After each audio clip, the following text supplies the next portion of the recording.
Bhagavad Gita s'intitule Vishada Yoga, le yoga de la lamentation. C'est un yoga qui est très important pour nous parce que ça démontre en fait Arjuna qui est dans l'illusion. Il se lamente parce qu'il est dans l'illusion matérielle. Et il supplie Krishna de l'aider à sortir de cette illusion. Donc il est dans la séparation de la réalité transcendantale et il pleure à Krishna pour l'aider à retourner à sa vraie nature. C'est pour ça qu'en fait le premier chapitre est vraiment essentiel pour nous. Mais j'aimerais discuter du dernier verset. C'est un verset qui m'a sauvé la vie. Ou qui m'a donné espoir. OK, 1878. Allons-y, allons-y. Yatra Yogeshvara Krishno, Yatra Partho Danurdaraha, Tatra Shrir Vijayo Bhutir, Dhruva Netir Matir Mama. Où que se trouve Sri Krishna, le maître de tous les yogis, et où que soit le fils de Pritha, Arjuna, qui brandit l'arc, il y aura sûrement l'opulence, la victoire, la prospérité et la vertu. Telle est mon opinion définitive. Est-ce que vous savez qui parle? C'est le dernier verset. Qui prononce ces mots? Qui a commencé et qui a terminé? Bon, on pourrait dire non, ben c'est Dhritarashtra qui a commencé, mais Sanjay, c'est ça, c'est Sanjay qui a annoncé parole. Parce que le verset, je pense, c'est 1872, il dit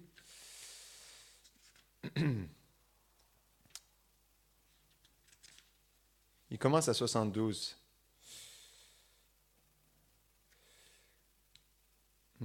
Ouais, c'est au fils de Prita quand même. As-tu écouté avec ça? Non, c'est pas 72. C'est 74 en fait, où il commence à parler. OK. Donc on va regarder le commentaire. Selon Srila Sridhar Swami, l'intention de Sanjay laisse entendre qu'à travers cette déclaration, la dynastie des Kauravas doit abandonner tout espoir de gagner la bataille et de dominer la terre entière.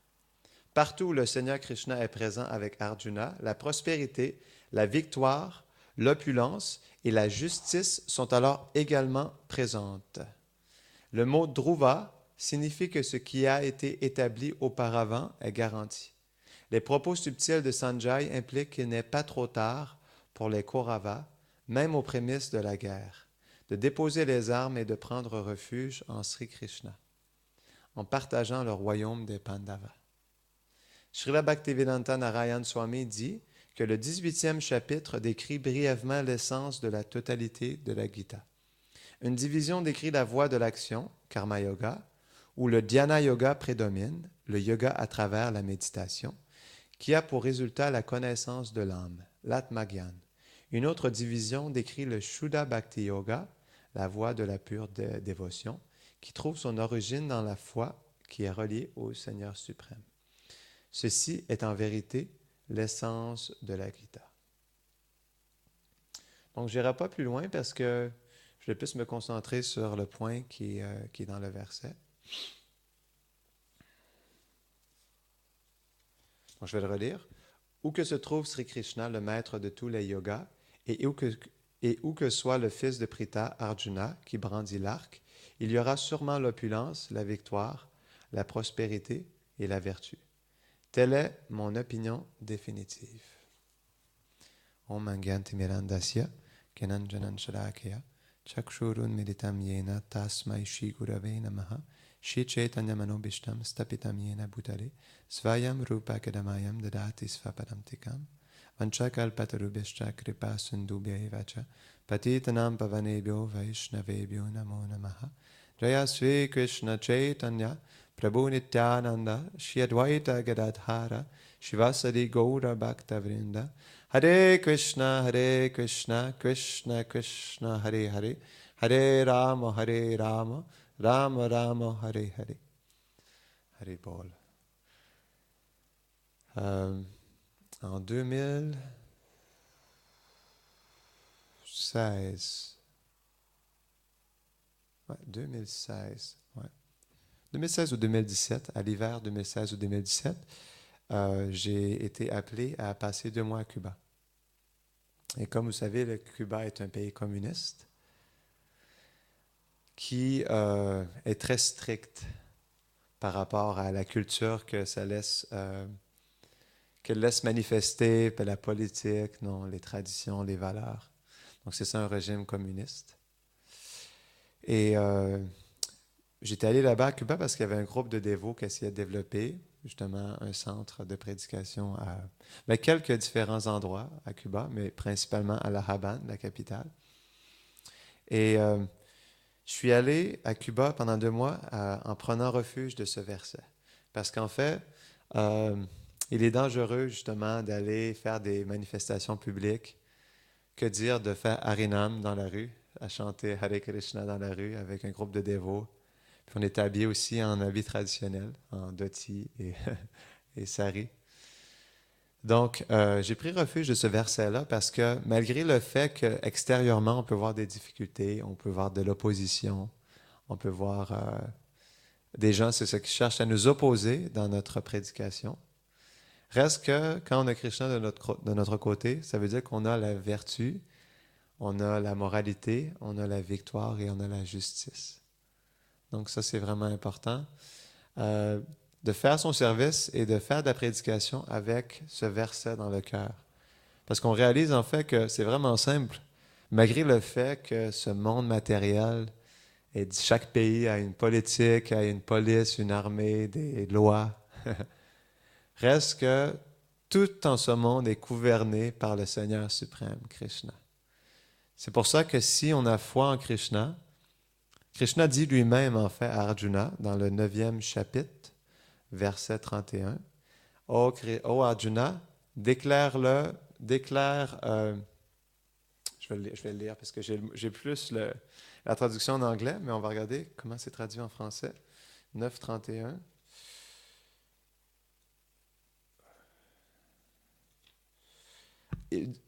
Ah non, c'est pas ça. 9.30. Ah, c'est pas 9.31, c'est pas ça alors. En tout cas, je ne me rappelle plus c'est quel chapitre, mais Krishna demande à Arjuna de promettre et de jurer devant le monde entier. S'il vous plaît, déclare au monde entier que mon dévot ne périra jamais. Donc ça, c'est... Krishna demande à son dévot d'affirmer ça pour que tout le monde l'accepte, en fait. Que son dévot ne périra jamais, qu'il sera toujours protégé. Parce qu'il y a un verset en sanskrit qui dit que si Krishna veut que quelqu'un meure, personne ne peut le protéger. Et si Krishna veut que quelqu'un vive, personne ne peut le détruire, en fait. Donc, faut comprendre que Krishna est toujours derrière nous, surtout lorsqu'on devient son serviteur, son dévot. Mais en fait, il ne faut pas voir la victoire et la défaite comme des principes absolus en soi. Ce sont des dualités de ce monde. Donc, parfois, pour un dévot, de vivre la défaite, c'est aussi de vivre la victoire. Parce que qu'est-ce que la victoire veut dire? Ça veut pas juste dire la victoire sur la victoire où on reçoit la richesse, la victoire où on reçoit une position, la victoire où on combat nos ennemis, la victoire où on est reconnu par notre famille ou par le gouvernement, ou peu importe. Donc la victoire vraiment, pour un dévot, c'est de devenir cher à Krishna. Et que Krishna apprécie justement le service de son dévot. Lorsqu'on réussit à plaire à Krishna et Krishna nous affectionne à travers le maître spirituel, son cher dévot, c'est à ce moment-là que c'est notre plus grande victoire.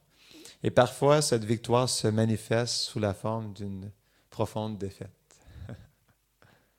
Parce que bien souvent, pour qu'un dévot développe l'humilité, la tolérance, la compassion pour tous les êtres vivants, on doit subir de profondes défaites. C'est parce qu'en fait, on a cette mentalité d'être le contrôleur et le jouisseur suprême. C'est ce qui fait qu'on n'a pas le choix de vivre des défaites, une après l'autre. C'est pas que c'est nécessaire en soi, mais c'est qu'on a une tête dure. On n'apprend pas très vite. Mais dans le nectar de l'instruction, Je ne pense pas que ce soit dans les versets, non, c'est dans la teneur et portée du Nectar de l'instruction. Bhaktivedanta Swami Prabhupada, il explique qu'il y a 3 sortes d'intelligence. Première, deuxième et troisième classe. Donc, la première classe d'intelligence, une personne va lire dans les Écritures qu'on ne doit pas voler et il va tout de suite prendre sa leçon et ne volera jamais. Ça, c'est première classe. Donc, deuxième classe, une personne va voler et va se faire punir et va apprendre de son erreur à travers cette leçon. Donc, doit vivre l'expérience pour pouvoir apprendre sa leçon. Un dévot ou une intelligence de troisième classe, c'est quelqu'un qui se fait punir et il reçoit une réaction et malgré tout, il continue. Continue à voler.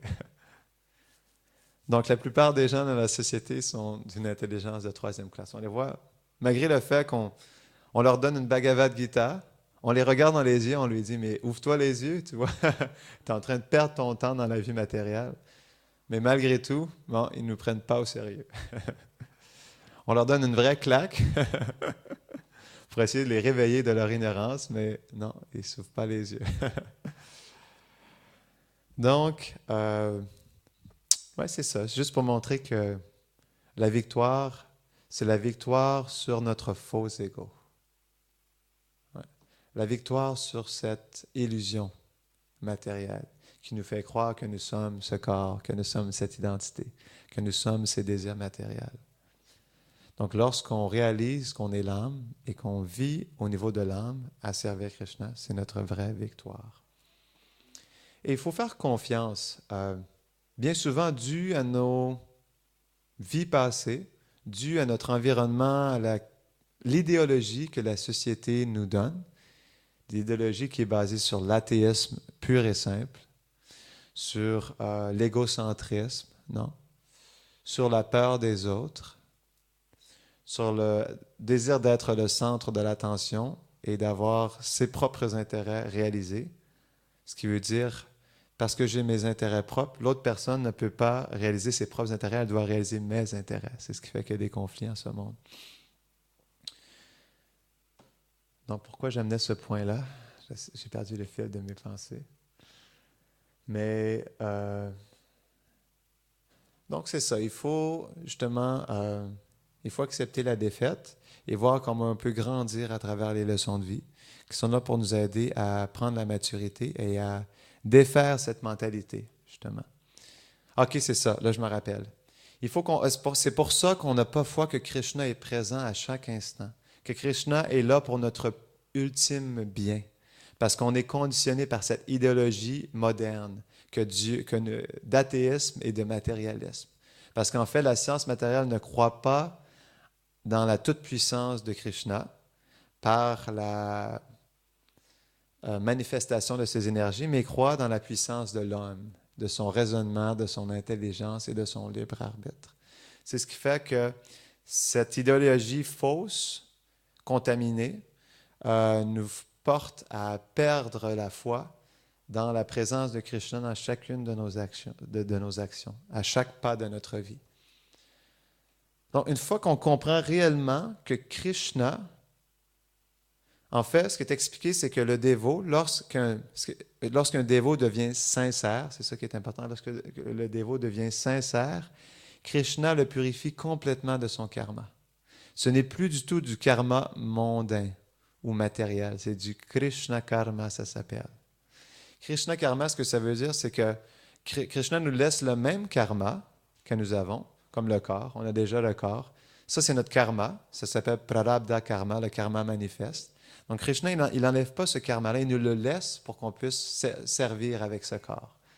Et aussi, le karma qui est en lien avec ce corps, dans le sens où on est dans un certain pays, dans un certain environnement, nous avons une certaine nature. Cette nature ne changera pas. En fait, on ne change pas notre nature, on ne change pas les impressions qui sont là, elles sont là. On ne change pas, on ne change pas notre nature, on ne change pas notre impression, nos impressions passées, on ne change pas le corps, mais tout ce qu'on peut changer, c'est notre perception de ces principes karmiques. C'est la seule chose qu'on peut changer. Tout est là déjà, mais on doit changer comment on perçoit ce qui est là. Parce que c'est l'âme est gouvernée par une énergie spirituelle transcendantale. C'est gouverné par Bhakti Devi, par l'énergie de la Bhakti en fait. Parce qu'on se met sous l'égide de la Bhakti en faisant des activités dans la Bhakti, sous l'instruction du maître spirituel. On est gouverné sous une énergie complètement différente, l'énergie spirituelle, Yoga Maya. Et le plus on se met dans cette mentalité, justement, que nous sommes des serviteurs et que nous agissons dans le but de plaire à Krishna, le plus cette énergie de Yoga Maya va être manifeste. Elle est déjà manifeste, mais en petite quantité, en proportion avec notre abandon et notre qualité de bhakti, de dévotion. Donc, c'est ça. Il faut voir que Krishna est là à chaque instant. C'est pour ça qu'on doit accepter tout ce qui nous arrive comme la miséricorde de Krishna. Il y a un verset, je ne sais pas si, il me semble qu'il était quelque part dans le teneur et portée de ce texte, de cette Gita. C'est 10, 14, 8. C'est Brahma qui prie à Krishna et qui lui dit, en fait, on devrait souffrir patiemment les réactions de nos mauvaises actions passées, en s'abandonnant avec toi, en offrant nos respects avec notre corps, notre mental et notre âme, et en attendant ta miséricorde, en comprenant que c'est notre rightful claim, que c'est notre juste dû, parce que nous sommes justement des serviteurs. Naturellement, en temps et lieu, Krishna va nous récompenser. Mais la raison pourquoi Krishna ne nous récompense pas immédiatement les résultats de la bhakti, c'est parce que nous sommes trop encore dans le faux ego et la fierté. Si on recevrait trop d'opulence transcendantale, on penserait que ça viendrait de nous.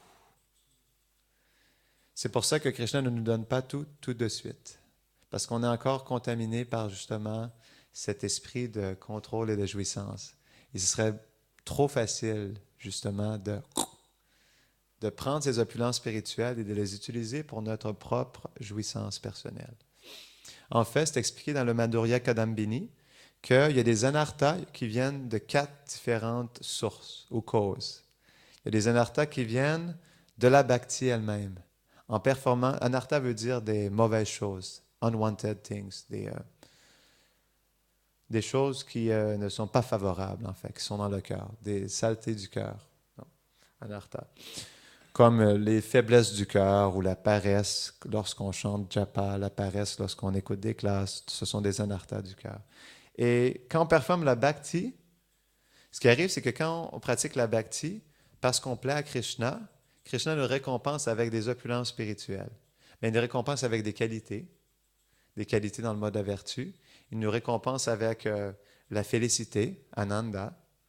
Et si on utilise ces choses-là, mais pour notre propre bien personnel, pour réaliser nos désirs matériels, à ce moment-là, ce n'est pas la bhakti qu'on va nourrir, mais c'est les mauvaises herbes dans le cœur. Et ça crée davantage d'anartha. Donc, il faut faire attention lorsqu'on pratique la bhakti. Il faut vraiment toujours faire attention de quelle est notre intention, notre motivation, parce que c'est ça qui va amener un résultat. Parce qu'en fait, si on pratique la bhakti, ça s'appelle karma mishra bhakti, si on pratique la bhakti avec l'intention de jouir des résultats positifs qui apparaissent de la bhakti, ben en fait, on va contaminer notre bhakti et on ne pourra pas pleinement vivre l'expérience de la bhakti. Parce que la bhakti, elle est toujours présente, elle est toujours pleinement manifeste, elle est toujours pure et pleinement puissante, parce qu'elle est indépendante. Indépendante veut dire qu'elle ne dépend d'aucune limitation matérielle, elle n'est jamais diminuée par aucune limitation matérielle, mais elle peut être couverte par les anarthas, par nos erreurs, par nos motivations matérielles qui couvrent en fait la puissance de la bhakti. C'est comme le chant du mantra Hare Krishna. Hare Krishna, tout est présent à l'intérieur du mantra et ça ne diminue jamais. Krishna, il est pleinement présent. Vyasadeva explique que Krishna investit tous ses pouvoirs dans le mantra Hare Krishna, complètement. Mais c'est juste parce que nous commettons des offenses à chanter Hare Krishna que justement, on ne peut pas pleinement vivre l'expérience du mantra. C'est comme le soleil. Le soleil, il est toujours présent, il est toujours lumineux, il est toujours chaud, toujours extrêmement brillant. Mais lorsqu'il est couvert par les nuages, on ne peut plus l'apercevoir ou vivre pleinement la puissance du soleil. C'est la même chose avec la bhakti, c'est la même chose avec le mantra Hare Krishna. Donc, c'est ça, il faut vraiment réaliser à quel point Krishna est présent dans notre vie. Et plus on en devient conscient, le plus on devient humble, et plus on a le goût justement de s'abandonner à lui et de le servir. Jai Shri Shinanda Yashoda Gopal, Jai Shri Shri Radha Madan Mohan, Jai Shri Shri Nitai Vishvambar. Hari Bol. Donc, je ne voulais pas trop prendre de temps parce que ce matin, on doit aller au marché à Sotteville-les-Rouyn pour distribuer la connaissance transcendantale. Donc, est-ce qu'il y a des questions, des commentaires ou des réflexions avant qu'on termine la classe? J'avais entendu dire aussi, Oui, bien sûr. dire qu'à un certain niveau, donc c'est peut-être un niveau très avancé, je ne sais pas exactement, notre karma qu'on a accumulé personnellement il disparaît, et c'est Krishna qui nous envoie directement des tests et qui fait apparaître des choses dans nos vies. Mm-hmm. C'est plus notre karma, c'est Krishna qui donne des choses. C'est un stade plus assez élevé déjà, non? Donc, notre cher Gorananda disait qu'il avait entendu qu'il y a un stage, il y a un stade où justement notre karma est complètement purifié et c'est Krishna qui nous envoie les tests. C'est Krishna qui nous envoie un karma bien particulier. Donc, ben, tout à fait, c'est vraiment comme j'expliquais tout à l'heure. Ben, ce qui est expliqué, je ne me rappelle plus dans quel texte que j'avais lu ça. Je crois que c'est Rupa Goswami qui explique que Rupa ou Jiva Goswami, qu'un dévot sincère, lorsqu'un dévot est sincère, c'est ça, c'est dans le commentaire du Srimad Bhagavatam, je pense dans le 88e chapitre, lorsque Krishna dit qu'il enlève tout à son dévot. Là. Puis là, dans le commentaire, il y a ce principe-là qui est expliqué que lorsque le dévot est sincère, c'est lorsque Krishna, il le purifie complètement de son karma et justement instaure un nouveau type de karma, Krishna karma, où il envoie les tests. Ben, ce qui est expliqué, c'est que c'est pas que Krishna va changer complètement notre destinée, comme on est dans le même pays, on a le même corps, on a la même nature. Krishna ne change pas ça. Mais il va changer la réaction à nos réactions. Je sais pas si vous... Parce que, en fait, quelqu'un qui n'est pas sous l'égide du Krishna karma, juste le karma mondain, va subir du karma, va subir des réactions, mais ces réactions-là vont l'enchaîner davantage dans la matière. Donc, il va subir des réactions, il va avoir le goût de plus s'absorber dans les activités impies, comme à plus boire de l'alcool, à plus avoir une vie sexuelle, justement, parce qu'il va être frustré par les réactions de sa destinée. Donc, on va aller chercher des échappatoires mondains. Mais pour ce qui est du dévot, Krishna lui envoie, on pourrait dire, le même karma, on pourrait dire la même réaction, mais l'effet de cette réaction est différente. Dans le sens où, parce que le dévot a une connaissance supérieure, et Krishna lui donne la réalisation dans son cœur, lorsqu'il vit ses difficultés à travers son karma, Krishna le purifie en fait de sa gratification des sens, le purifie de son attachement à la vie matérielle. Et à travers cette purification, lui donne les réalisations pour se détacher de son attachement aux activités intéressées, de son attachement à la gratification des sens. Donc, c'est ça qui est expliqué par nos acharyas dans le commentaire de ce verset-là, en fait. Donc, c'est ça qui est vraiment intéressant, c'est pour ça qu'extérieurement, ça semble être la même chose, que le dévot vit les mêmes difficultés qu'une personne matérialiste. Ouais, on pourrait même dire plus, parce qu'on pourrait dire que c'est même en accéléré. Parce que selon la qualité de sa dévotion et la qualité de sa sincérité, son humilité, son abandon, Krishna va faire accélérer les choses. C'est pour ça que même on voit des fois des dévots qui vivent des choses dramatiques dans leur vie. Et ça ne veut pas dire que c'est mauvais, comme j'expliquais, parce que là où il y a Krishna, il y a la victoire, l'opulence, la justice et la moralité. Que extérieurement, ça soit complètement dramatique et mauvais, ou que ce soit complètement joyeux et plein d'étoiles. Parce que Krishna est présent, c'est exactement la même chose. Parce que l'effet ou la conséquence est la même. Ce qui veut dire un détachement de la gratification des sens à travers une prise de conscience de la réalité telle qu'elle est. Ouais. Ben, merci du commentaire. Est-ce qu'il y a autre chose? Oui.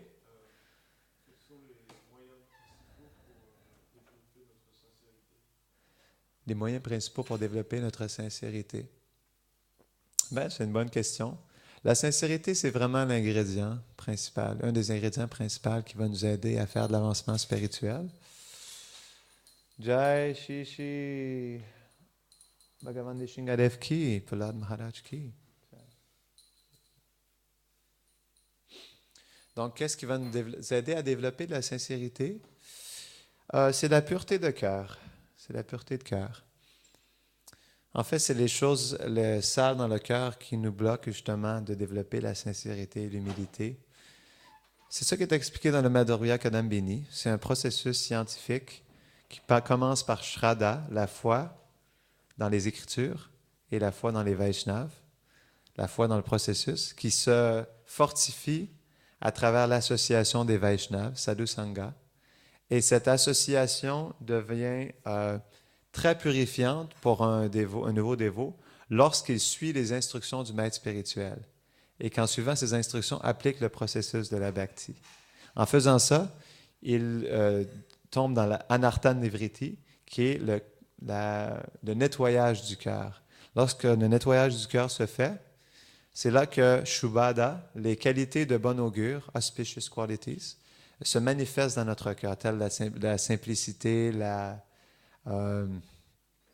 qu'est-ce que tu disais? La sincérité, non? Telle la sincérité, la simplicité, l'humilité. Donc, il faut passer à travers le processus pour pouvoir justement développer ces choses-là. Et il y a toujours le principe que si on ne se sent pas assez sincère, si on ne se sent pas assez humble, si on ne se sent pas assez abandonné, parce que le désir est l'origine de toute cause, tout commence par le désir. Il y a un verset dans les Puranas qui explique que la libération se manifeste lorsqu'on la désire. Donc la sincérité se manifeste lorsqu'on la désire. Et on est sincère lorsqu'on comprend quelle est notre position. On est sincère lorsqu'on comprend qu'on est des âmes déchues. Lorsqu'on accepte que nous sommes des âmes conditionnées, déchues, et que nous sommes complètement dépendants de la miséricorde de Krishna et de ses Vaishnavas, à ce moment-là, on va développer la sincérité nécessaire pour s'abandonner. Donc, sincérité est intimement liée avec humilité. Est-ce que ça répond à ta question? Oui? Bonne question. Est-ce qu'il y a autre chose? D'accord. Grantara Srimad Bhagavad Gita Ki Jai. Haribol.